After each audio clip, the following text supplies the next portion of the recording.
Código Procesal Penal. El Congreso de la Nación Paraguaya sanciona con fuerza de ley. Primera parte. Parte general. Libro preliminar.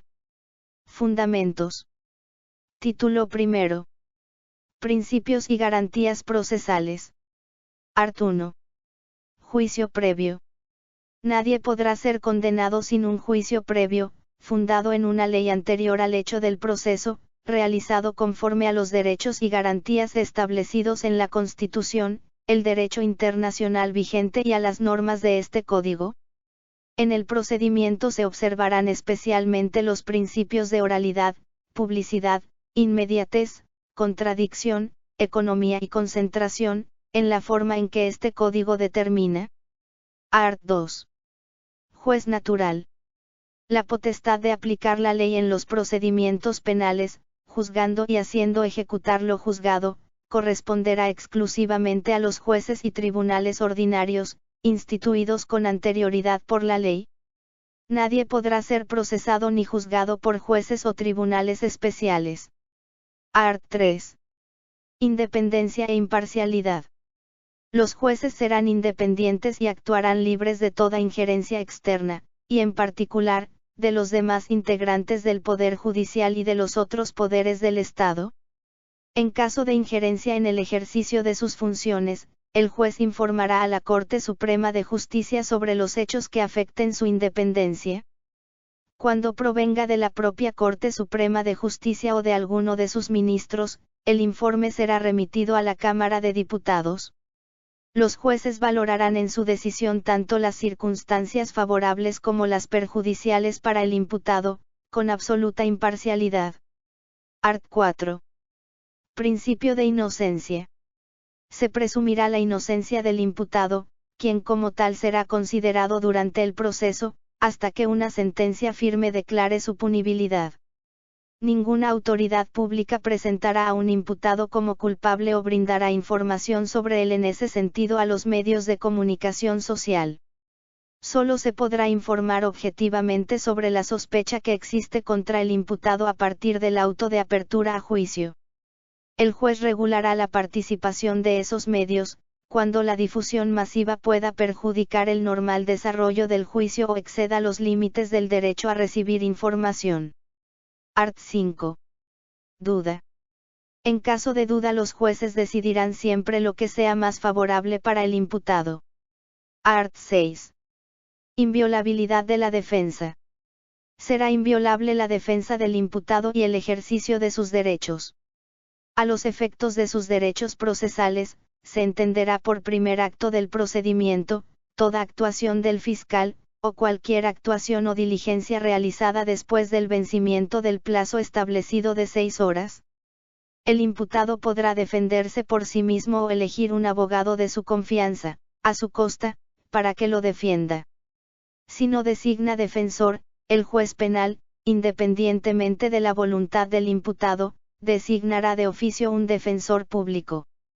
El derecho a la defensa es irrenunciable y su violación producirá la nulidad absoluta de las actuaciones a partir del momento en que se realice. Los derechos y facultades del imputado podrán ser ejercidos directamente por el defensor, salvo aquellos de carácter personal o cuando exista una reserva expresa en la ley o en el mandato. Art. 7. Intérprete. El imputado tendrá derecho a un intérprete para que lo asista en su defensa. Cuando no comprenda los idiomas oficiales y no haga uso del derecho precedente, el juez designará de oficio un intérprete, según las reglas previstas para la defensa pública. Art. 8. Único proceso. Nadie podrá ser procesado ni condenado sino una sola vez por el mismo hecho. No se podrán reabrir los procedimientos fenecidos, salvo la revisión de las sentencias en favor del condenado, según las reglas previstas por este código. Art. 9. Igualdad de oportunidades procesales. Se garantiza a las partes el pleno e irrestricto ejercicio de las facultades y derechos previstos en la Constitución, en el derecho internacional vigente y en este código. Los jueces preservarán este principio debiendo allanar todos los obstáculos que impidan su vigencia o lo debiliten. Art. 10. Interpretación. Las normas procesales que coarten la libertad personal, limiten el ejercicio de las facultades conferidas a las partes o establezcan sanciones procesales se interpretarán restrictivamente. La analogía y la interpretación extensiva estarán prohibidas mientras no favorezcan la libertad del imputado o el ejercicio de sus derechos y facultades. Art. 11. Aplicación. Las normas procesales no tendrán efecto retroactivo, salvo cuando sean más favorables para el imputado o condenado. Art. 12. Inobservancia de las garantías. La inobservancia de un principio o garantía no se hará valer en perjuicio de aquel a quien ampara. Tampoco se podrá retrotraer el procedimiento a etapas anteriores, sobre la base de la violación de un principio o garantía previsto en favor del imputado, salvo cuando él lo consienta expresamente. Art. 13. Generalidad. Los principios y garantías previstos por este código serán observados en todo procedimiento a consecuencia del cual pueda resultar una sanción penal o cualquier resolución restrictiva de la libertad. Título 2. Acciones que nacen de los hechos punibles. Capítulo 1. Acción penal. Art. 14. Acción penal. La acción penal será pública o privada. Cuando sea pública, su ejercicio corresponderá al Ministerio Público, sin perjuicio de la participación que este código concede a la víctima. El ejercicio de la acción penal pública dependerá de instancia de parte, solo en aquellos casos previstos expresamente en el Código Penal o en las leyes especiales. Art. 15. Acción pública. Los hechos punibles serán perseguibles de oficio por el Ministerio Público, según lo establecido en este código y en las leyes. Art. 16. Instancia de parte. Cuando el ejercicio de la acción penal pública requiera de instancia de parte, el Ministerio Público solo la ejercerá una vez que ella se produzca, sin perjuicio de realizar los actos imprescindibles para conservar los elementos de prueba, siempre que no afecten la protección del interés de la víctima. Sin embargo, el Ministerio Público la ejercerá directamente cuando el hecho punible haya sido cometido contra un incapaz que no tenga representación, o cuando haya sido cometido por uno de los padres, el representante legal o el guardador. La instancia de parte permitirá procesar a todos los participantes. Art. 17. Acción privada. Serán perseguibles exclusivamente por acción privada los siguientes hechos punibles. 1. Maltrato físico. 2. Lesión. 3. Lesión culposa. 4. Amenaza. 5. Tratamiento médico sin consentimiento. 6. Violación de domicilio. 7. Lesión a la intimidad. 8. Violación del secreto de comunicación. 9. Calumnia. 10. Difamación. 11. Injuria. 12. Denigración de la memoria de un muerto. 13. Daño. 14. Uso no autorizado de vehículo automotor, y 15. Violación del derecho de autor o inventor. En estos casos se procederá únicamente por querella de la víctima o de su representante legal, conforme al procedimiento especial regulado en este código. Art. 18. Legalidad. El Ministerio Público estará obligado a promover la acción penal pública de los hechos punibles que lleguen a su conocimiento, siempre que hayan suficientes indicios fácticos de la existencia de los mismos. Cuando sean admisibles, se aplicarán los criterios de oportunidad establecidos en este código. Art. 19. Oportunidad. El Ministerio Público, con consentimiento del tribunal competente, podrá prescindir de la persecución penal de los delitos. 1. Cuando el procedimiento tenga por objeto un delito, que por su insignificancia o por el grado de reproche reducido del autor o partícipe, no genere el interés público en la persecución. 2. Cuando el Código Penal o las leyes permiten al tribunal prescindir de la pena. 3. Cuando la pena que se espera por el hecho punible carece de importancia en consideración a. Una sanción ya impuesta. B. la que se espera por los demás hechos punibles que constituyan el objeto de procedimientos pendientes, o c. la que se le impondría en un procedimiento tramitado en el extranjero. 4. Cuando se haya decretado, en resolución firme, la extradición o expulsión del imputado por delito cometido en nuestro país. En los supuestos previstos en los incisos 1 al 2, será necesario que el imputado haya reparado el daño ocasionado, haya firmado un acuerdo con la víctima en ese sentido o demostrado su voluntad de reparación.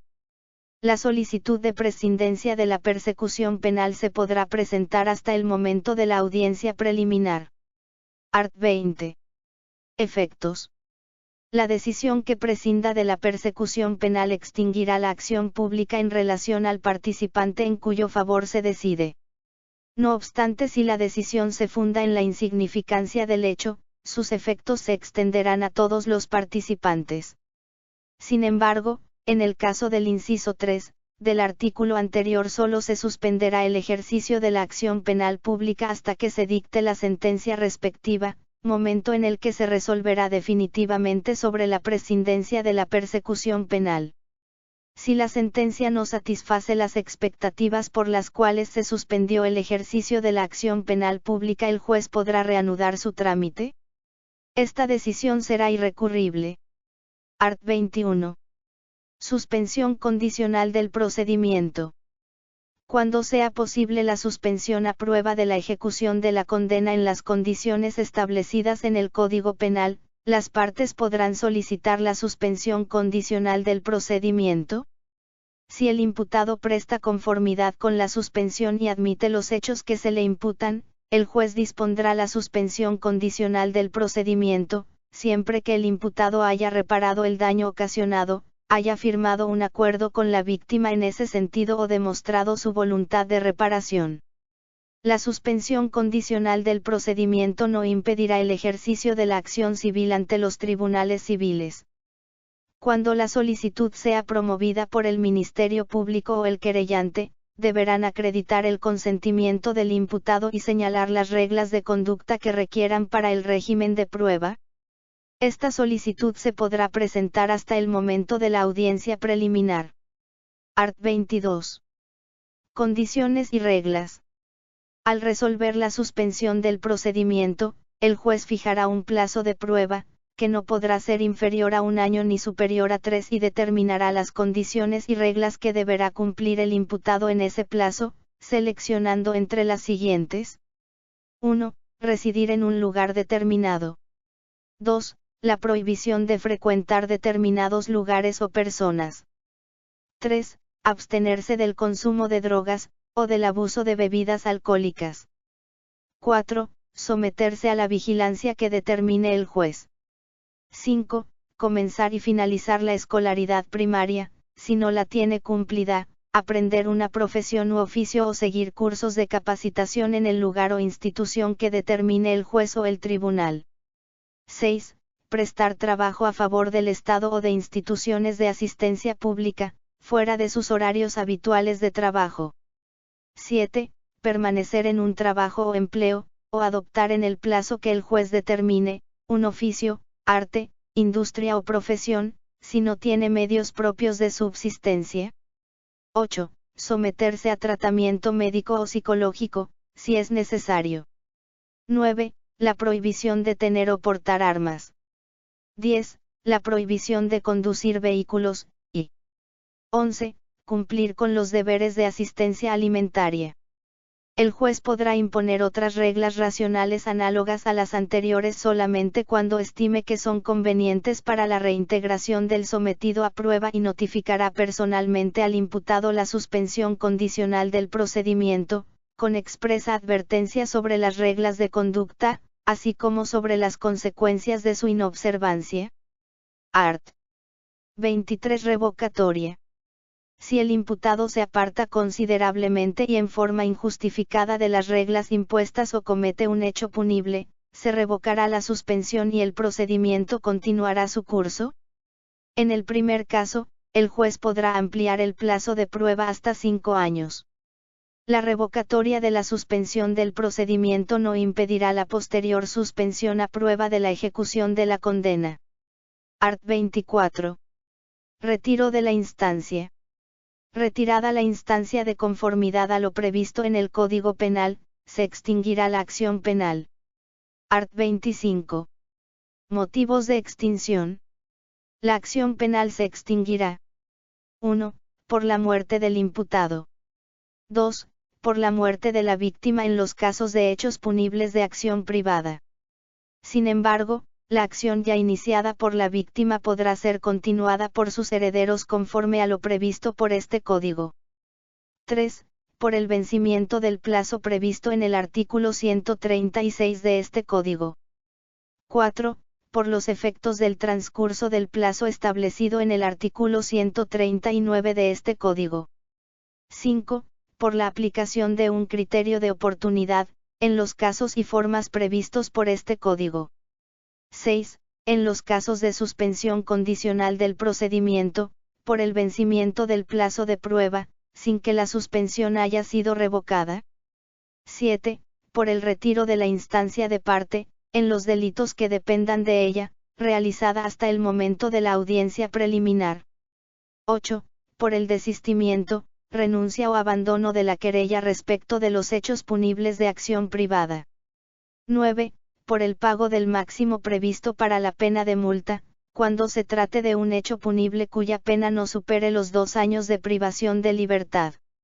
10. En los hechos punibles contra los bienes de las personas o en los hechos punibles culposos, por la reparación integral del daño particular o social causado, realizada antes del juicio, siempre que lo admita la víctima o el Ministerio Público, según el caso, y 11. Cuando, luego de resuelto el sobreseimiento provisional, no se ordene la reapertura de la causa y la prosecución de la investigación dentro del plazo de 1 año. Art. 26. Comunidades indígenas.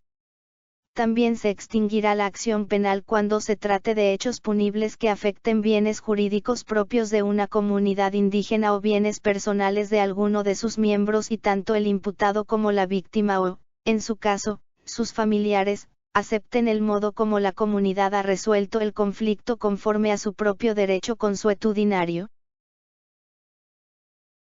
Este audio fichero fue creado por Panopreter Basic. Lo obtiene de www.panopreter.com. En estos casos, cualquier miembro de la comunidad indígena podrá solicitar que se declare la extinción de la acción penal ante el juez de paz. El juez de paz convocará a la víctima o a sus familiares, al imputado, al representante del Ministerio Público y a los representantes legales de la comunidad o, cuando ellos no hayan sido nombrados, a 6 miembros de la comunidad elegidos por la víctima y el imputado, a una audiencia oral dentro de los 3 días de presentada la solicitud, con el fin de verificar si se reúnen los requisitos previstos en este artículo y en la Constitución Nacional. Capítulo I. Acción civil. Art. 27. Acción civil.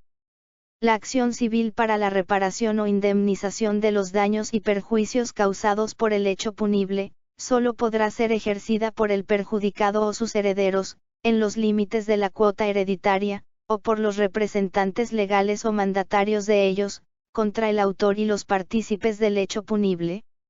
Art. 28. Intereses sociales y estatales.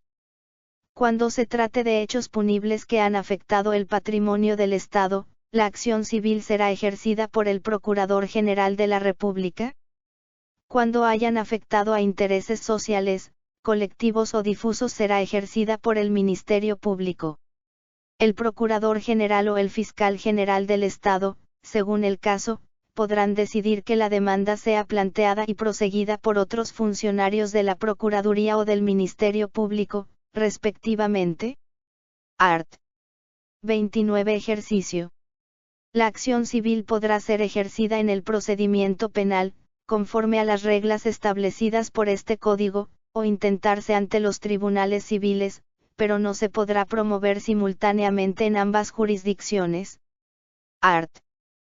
30. Delegación. La acción civil para la reparación del daño podrá ser delegada en el Ministerio de la Defensa Pública, por las personas que no están en condiciones socioeconómicas para demandar. El Ministerio de la Defensa Pública, a través de un defensor público, tomará a su cargo la demanda cuando quien haya sufrido el daño sea un incapaz que carezca de representante legal.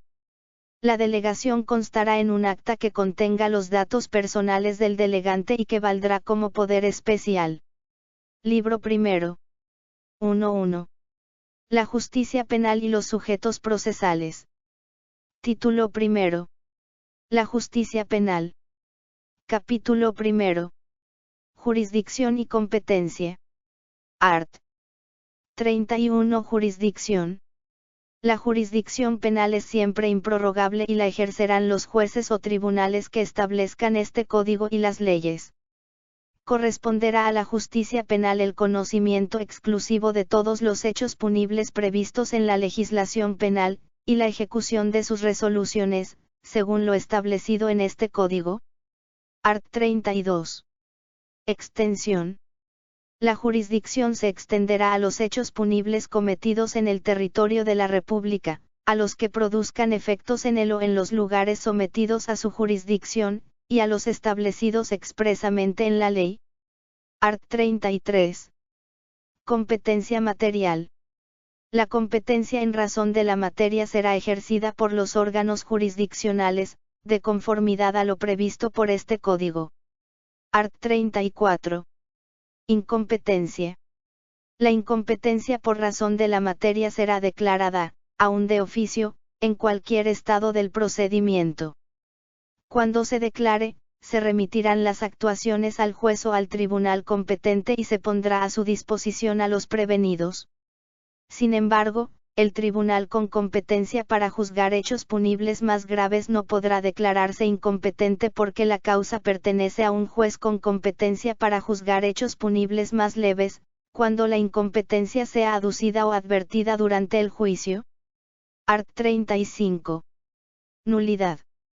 La inobservancia de las reglas para determinar la competencia por razón de la materia producirá la nulidad de los actos, excepto aquellos cuya repetición sea imposible.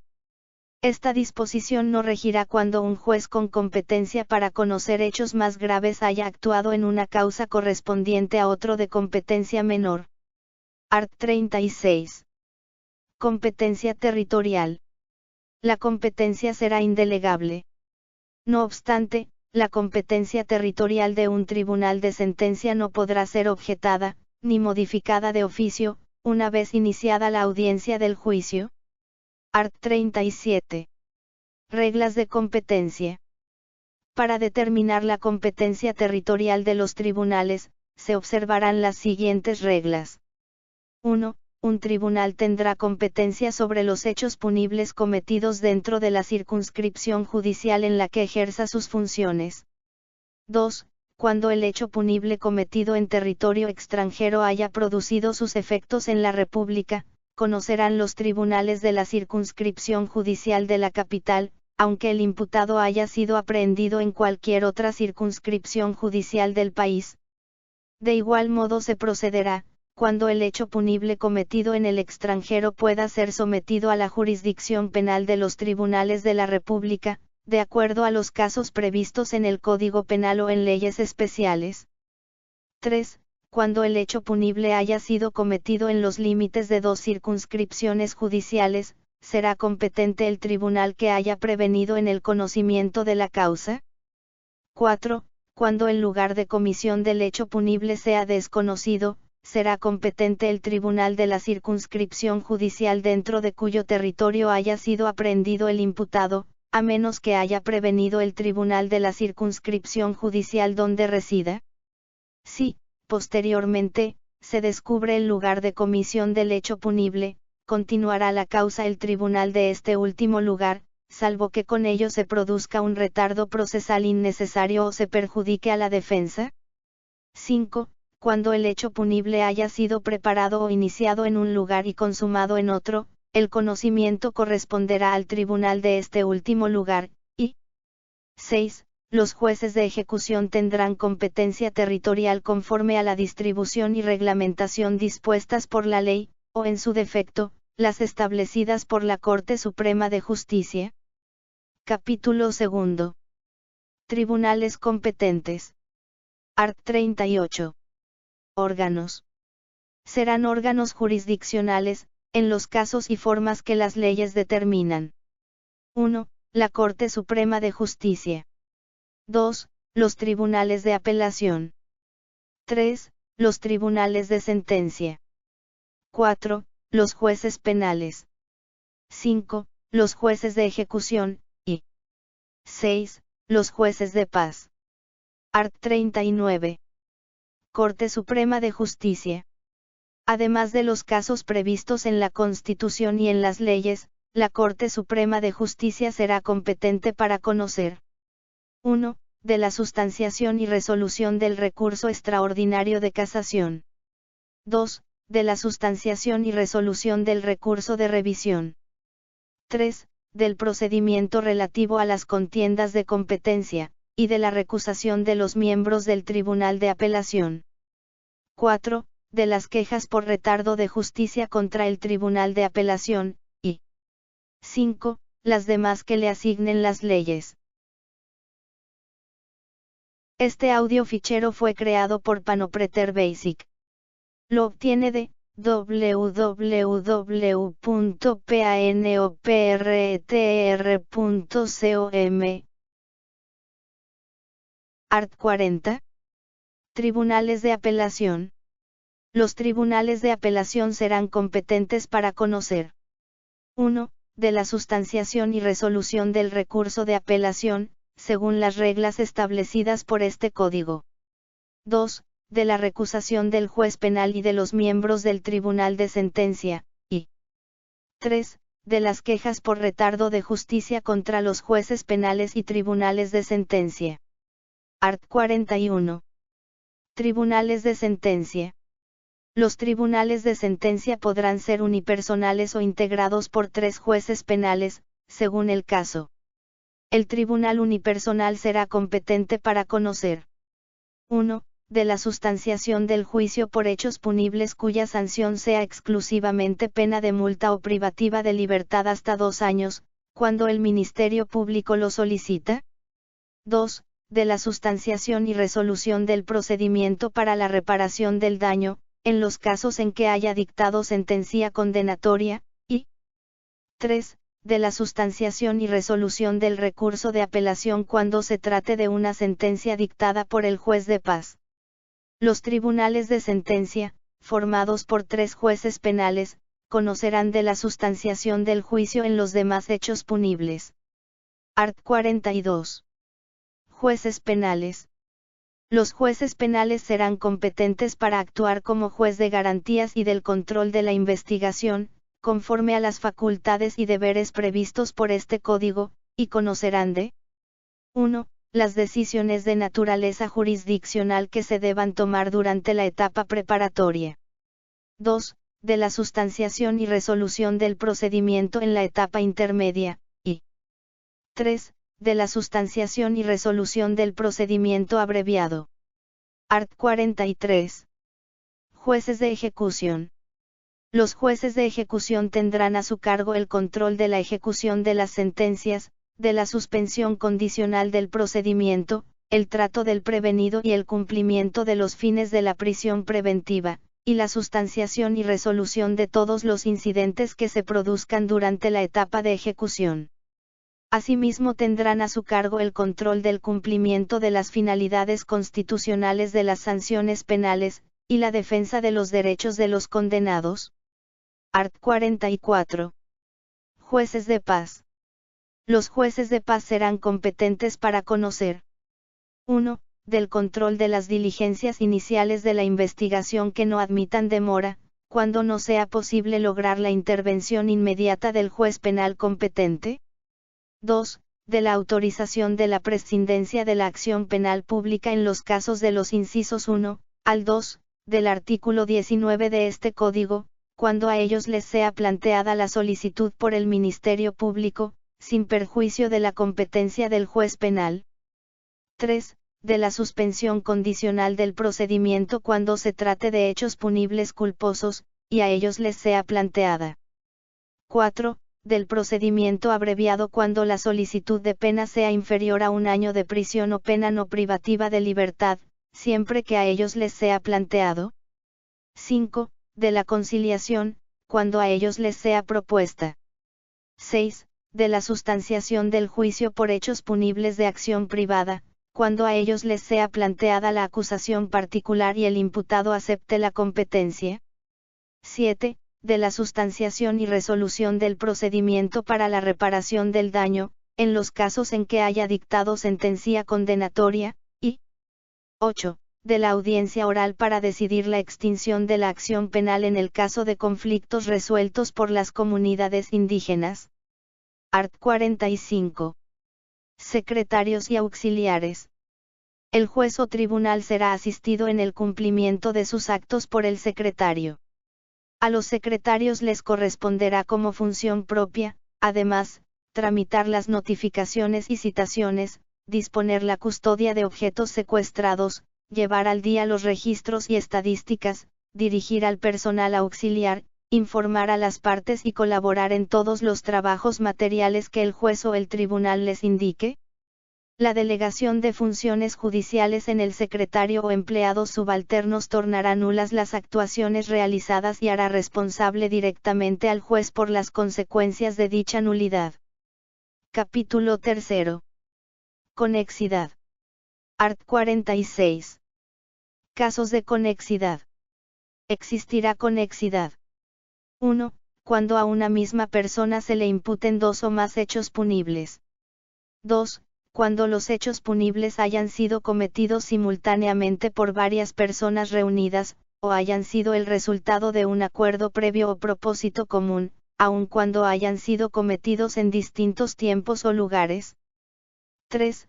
Cuando uno de los hechos punibles haya sido cometido para perpetrar o facilitar la comisión de otro, o procurar para un partícipe o a terceros el provecho o la impunidad, y 4. Cuando los hechos punibles hayan sido cometidos recíprocamente. Art. 47. Efectos. Cuando se sustancien procedimientos por hechos punibles de acción pública conexos, se acumularán a efectos del juicio, y será competente. 1. El tribunal que conozca del hecho punible que haría aplicable una sanción más grave. 2. En caso de igual gravedad, aquel que conozca la causa cuya fecha de iniciación sea más antigua, y 3. En caso de igual antigüedad y gravedad, aquel que determine la Corte Suprema de Justicia. Se podrá disponer la tramitación separada o conjunta, según convenga a la naturaleza de las causas, para evitar el retardo procesal o para facilitar el ejercicio de la defensa. Art. 48. Excepciones. Los procedimientos por hechos punibles de acción privada seguirán las reglas de conexidad, pero no podrán acumularse con procedimientos por hechos punibles de acción pública. Los procedimientos en los que sea imputado un menor de edad no podrán acumularse con aquellos donde los imputados sean mayores. Art. 49. Acumulación y separación de juicios. Si en relación con el mismo objeto procesal que motivó la acusación a varios imputados se han formulado varias acusaciones, el tribunal podrá ordenar, aun de oficio, la realización de un único juicio, siempre que ello no ocasione retardos procesales. Si la acusación se refiere a varios hechos punibles, el tribunal podrá disponer que los juicios se lleven a cabo separadamente, siempre que ello no afecte el derecho de defensa. Capítulo 4. Motivos de excusación y recusación. Art. 50. Motivos. Los motivos de separación de los jueces serán los siguientes. 1. Ser cónyuge, conviviente o pariente dentro del 4º grado de consanguinidad o por adopción, o 2º de afinidad, de alguna de las partes o de su representante legal o convencional. 2. Ser acreedor, deudor o garante, él, su cónyuge o conviviente, de alguna de las partes, salvo cuando lo sea de las entidades del sector público, de las instituciones bancarias, financieras o aseguradoras. Habrá lugar a la inhibición o recusación establecida en este numeral solo cuando conste el crédito por documento público o privado, reconocido o inscripto, con fecha anterior al inicio del procedimiento. 3. Tener su cónyuge o conviviente, o sus parientes dentro de los grados expresados en el inciso 1, procedimiento pendiente con alguna de las partes o haberlo tenido dentro de los 2 años precedentes si el procedimiento ha sido civil y dentro de los 5 años si ha sido penal. No será motivo de inhibición ni de recusación la demanda civil o la querella, que no sean anteriores al procedimiento penal que conoce. 4. Tener interés personal en la causa por tratarse de sus negocios o de las personas mencionadas en el inciso 1. 5. Ser contratante, donatario, empleador, o socio de alguna de las partes. 6. Haber intervenido anteriormente, de cualquier modo, o en otra función o en otra instancia en la misma causa. 7. Haber dictado una resolución posteriormente anulada por un tribunal superior. 8. Haber intervenido en el procedimiento como parte, representante legal, apoderado, defensor, perito o testigo. 9. Haber sido condenado en costas, en virtud del procedimiento que conoce. 10. Haber emitido opinión o consejo sobre el procedimiento, que conste por escrito o por cualquier medio de registro. 11. Tener amistad que se manifieste por gran familiaridad o frecuencia de trato. 12. Tener enemistad, odio o resentimiento que resulte de hechos conocidos, y 13. Cualquier otra causa, fundada en motivos graves, que afecten su imparcialidad o independencia. Art. 51. Funcionarios del tribunal y colaboradores. Respecto a los secretarios y a todos aquellos que cumplan alguna función de auxilio judicial en el procedimiento, regirán las mismas reglas. El juez o el tribunal ante el cual actúan, averiguará sumariamente el motivo invocado y resolverá lo que corresponda. Título 2. El Ministerio Público y sus órganos auxiliares. Capítulo 1. El Ministerio Público. Art. 52. Funciones. Corresponde al Ministerio Público, por medio de los agentes fiscales, funcionarios designados y de sus órganos auxiliares, dirigir la investigación de los hechos punibles y promover la acción penal pública. Con este propósito realizará todos los actos necesarios para preparar la acusación y participar en el procedimiento, conforme a las disposiciones previstas en este Código y en su ley orgánica. Tendrá a su cargo la dirección funcional y el control de los funcionarios y de las reparticiones de la Policía Nacional, en tanto se los asigne a la investigación de determinados hechos punibles. Art. 53. Carga de la prueba. La carga de la prueba corresponderá al Ministerio Público, quien deberá probar en el juicio oral y público los hechos que fundamenten su acusación. Art. 54. Objetividad.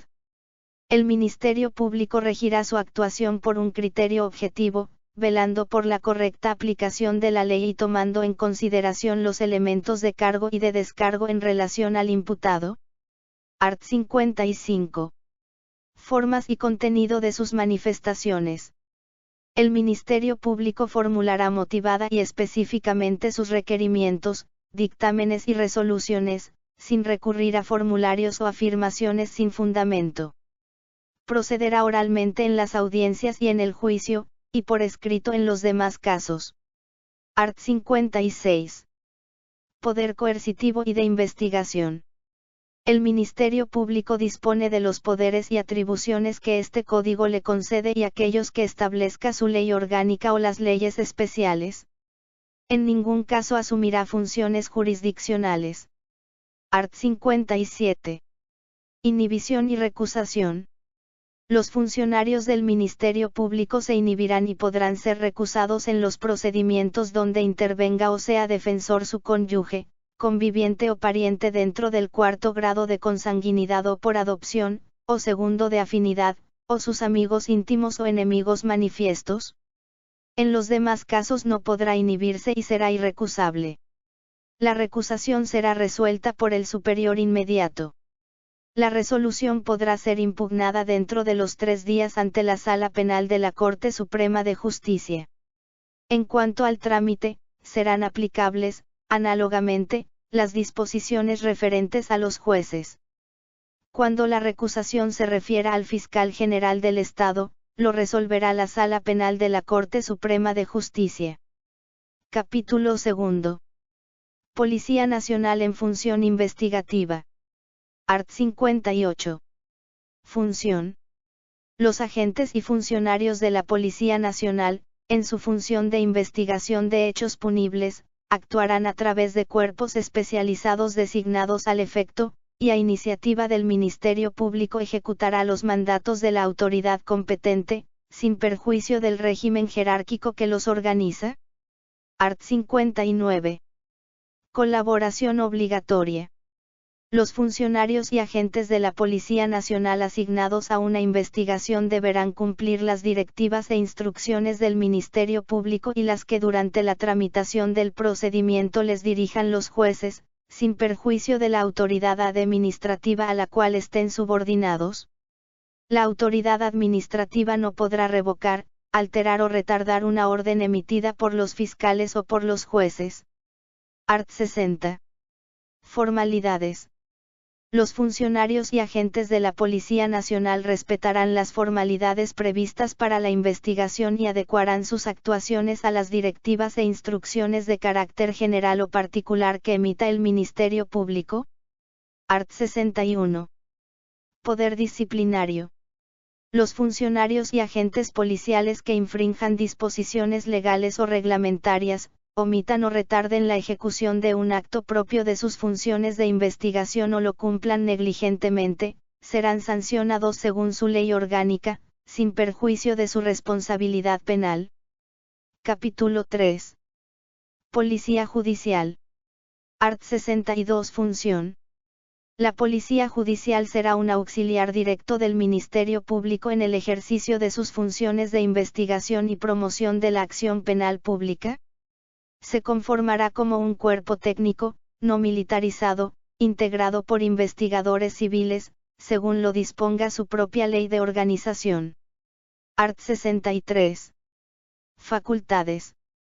Además de las facultades previstas en su ley orgánica, tendrá todas las facultades que este código concede a la Policía Nacional, salvo la de practicar aprehensiones o detenciones. Art. 64. Centro de Investigaciones Criminalísticas.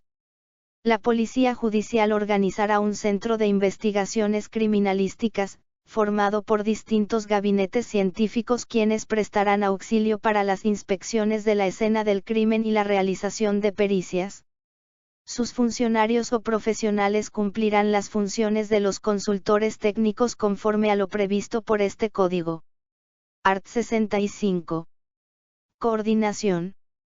El fiscal general del Estado emitirá las instrucciones generales y particulares necesarias para coordinar la labor de la Policía Nacional y de la Policía Judicial, a fin de lograr la mayor eficacia en la investigación de los hechos punibles. Podrá organizar equipos conjuntos de investigación o asignarle una investigación exclusivamente a la Policía Judicial. Art. 66. Orden judicial. La Policía Judicial deberá cumplir las órdenes que les dirijan los jueces y realizar las pericias que ellos ordenen en los casos de anticipo jurisdiccional de prueba.